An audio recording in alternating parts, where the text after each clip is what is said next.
เปิดภาพมาบัดนี้ก็มาพบมาเจอแม่น้องเดือนอยู่ตลาดเกงกอกเด้อทุกคนพาเบิ่งบรรยากาศน้ำกันทุกคนในตลาดเกงกอกคนน้อยคนร้ายสันใดว่าเพิ่นขายยังแน่ฝากติดตามแม่น้องเดือนแน่กดไลค์กดแชร์แม่น้องเดือนฝากเป็นกำลังใจให้แม่น้องเดือนแน่เด้อทุกคนตลาดบ้านเพิ่นเนี่ยยังบ่เคยมาจักเทื่อเนาะทุกคนตลาดเกงกอกเด้อทุกคนแม่น้องเดือนก็ยังบ่เคยมาก็เทื่อเดียวเทื่อแรกได้แหละสุดท้ายให้พ่อแม่พี่น้องป้าลุงได้เบิ่งได้ชมน้ำกันทุกคนนี่เป็นกำลังใจให้แม่น้องเดือนเด้อหลายมือหลายเว้นแล้วบ่ได้ลงคลิปทุกคนพาแม่ไปมาคลินิกอยู่แกงกอกเนาะก็เลยว่าไปเลาะตลาดเบิ่งเพราะว่าถ้าหมอเพิ่นยังบ่มาเถื่อเนาะเพิ่นยังไปเวียกเพิ่นก็เลยว่าพากันไปเลาะตลาดเบิ่งไปเบิ่งไปชมน้ำกันเลยทุกคนนี่เพิ่นมีหยังไงขายเงี้ยโอ้ปลามีโตๆตัวใหญ่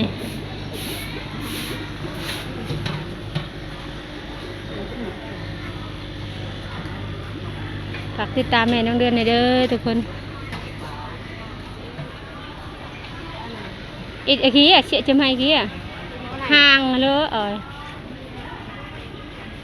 rau gì à xiên rau gì chụp bụt rồi rồi im mạo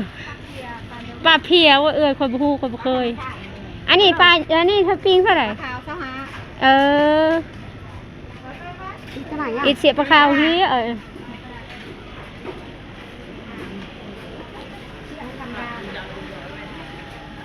อยู่อันนั้น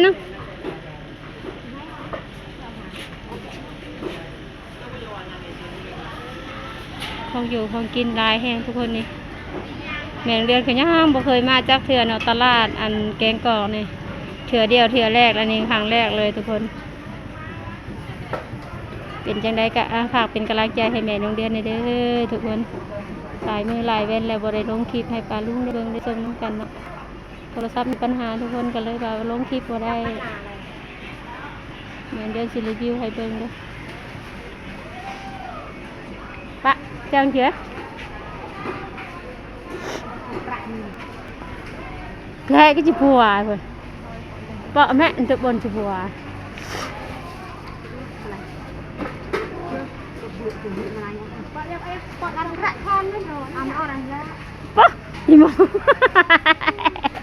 im mau văn đầu vậy bà bằng ghiếc là khi chụp bùa nào cái dài chụp bùaอะไรอ่ะเดียวอ่ะป้าเฮ้ยโอ้งามแฮงเฮ้ยป้าเห็ดแกงเห็ดเห็ดหยังก็ได้เป็ดตะแซ่บพวงนึงเท่าไหร่ปลานี่พวงเท่าไหร่50เลยงามแฮงทุกคน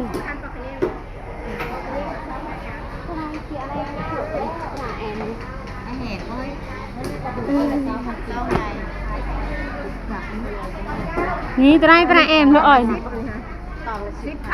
หัวจองโอ้หัวจองเราหั่นเฉาะตัวเทะเมามากหั่นเฉาะไอ้กระจิตออยมาในตัวมันปวดเหมือนเจ้า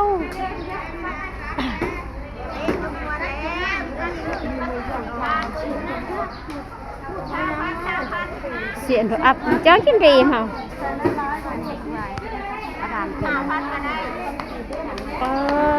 ของกินหลายแห้งทุกคนปลาก็มีแต่ถึกๆเนาะพวงนึง10,000 กีบทุกคนบ่ได้แพง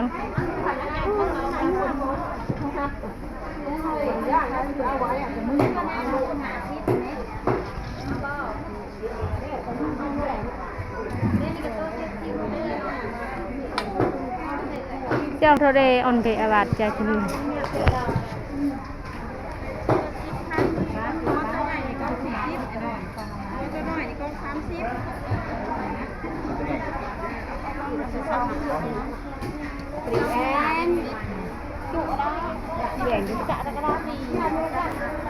ให้อ่อนถอยกระโดดเว้ย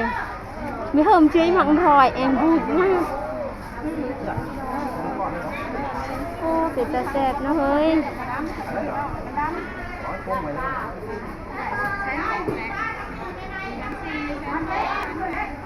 นี่ต้องมาเช็ค จอง โอ้ตัวเพลงเด้อเด้อตลาดพี่ละไหนถูกด้วยเนาะ รามจริงจังเลยรามจองจะใส่ชีวิตไทยที่ลูกหลานจะได้กำไรนะ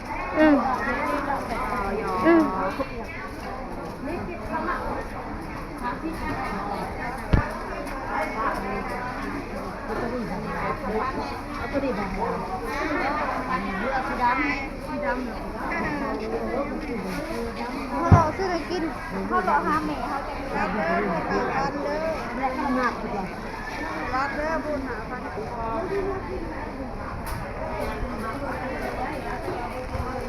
เชื่อไหม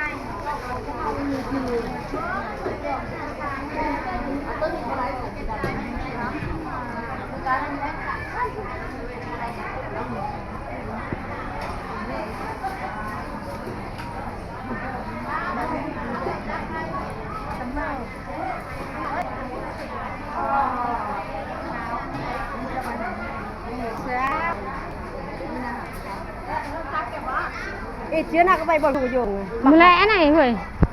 สู้อยู่เลย ขัน สู้พอจังthế còn kia riệp dạ หมักขัน trong cái mày chú ta đặc đà mắc ơi ăn thực ăn phèn này trang là tại trời lê cái chú vua rồi mà mẹ rồi อยู่ในห้างบอกว่าแม่ phèn nó ơi nó ăn chạy xe cà cái bờn khiệtทุกคนนี่ป้าเขียดนะเขียดเนาะ เวลามันมีเด้อ โอ้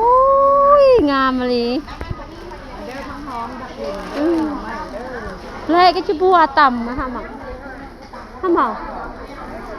màu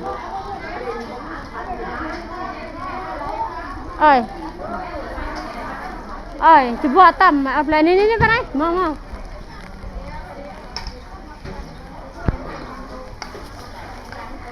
anh này lẽ này cho bạn trả tiền làm ăn sao hả cái này bộ để ao lại ao phút đi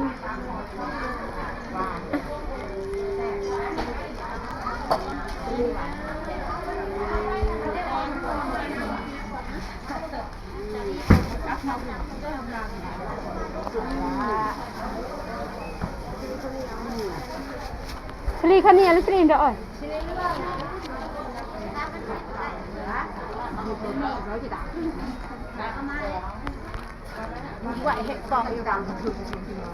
Patun มาทอนเงินแม่Patunไปทอนแม่สิน้อยแม่ใบแสนนะอันนี้สลีเนี่ย เรื่อง สลีเหลืองคงเท่าไหร่ มาแม่ก็ได้นี่มาเจ้าของเจ้าไปแล้ว ฮะ เจ้าของกินเด็กอะไร ใหม่อยู่บ่ใหม่ห้าอย่างนั้นบูดบ่ได้บูดเหรอ ก็ยังกินไม่คอยต้มใหม่ๆ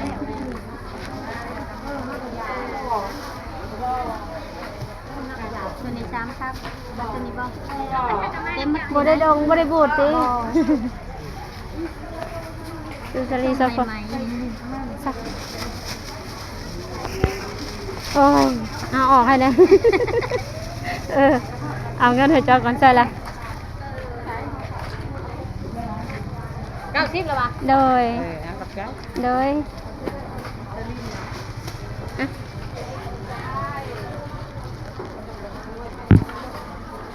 มาไม่เกิดไปหากันนะ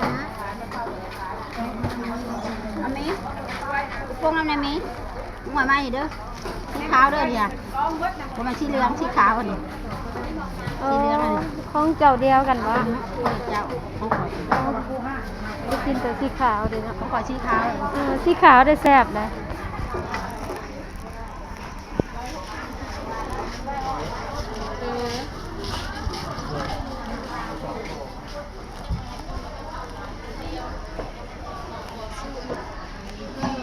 ก็เจ้าเข้าไปเลยก็เจ้าก็ให้ขาเสื้อก็เจ้าก็ให้สี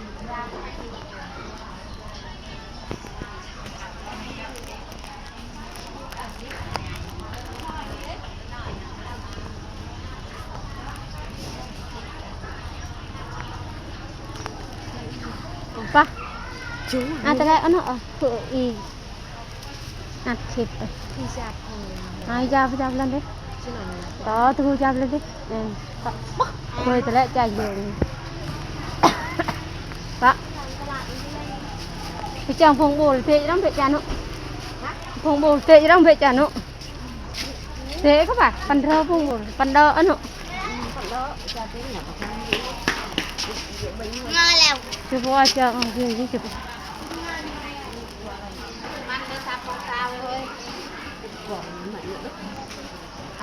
แมงยังนี่เฮ้ยบ่แมงในมะขามเองว่าแมงสะดอกอาวังในทุ่งแหละเดนั่น10,000บ่ซื้อมาแกงอยู่หวานแท้บ่นี่นะทุ่งแหละเดเนี่ยแบบเงียบดีบ่เจอแบบอดมันเนี่ยหน่อยกับรถคุณน้ำบ่คือเจ้าหาน่ะเป็นตีนไก่มีตีนไก่ทอดเจ้าหาพันกี่แม่นะมีทงเท่าไหร่ก็เจ้าหามีกระปุกแต่หน้ามันก็มีหลายใส่ก็เป็นสาวฮะแมนมีตีนไก่พร้อมเนาะบ่มีถ้วยใส่นี่แหละมาคลินิกบ่มีถ้วยใส่นี่จะได้สวยจะรอเขาจองชีวิตบุบีอะไรอันไหนมันแหละเดง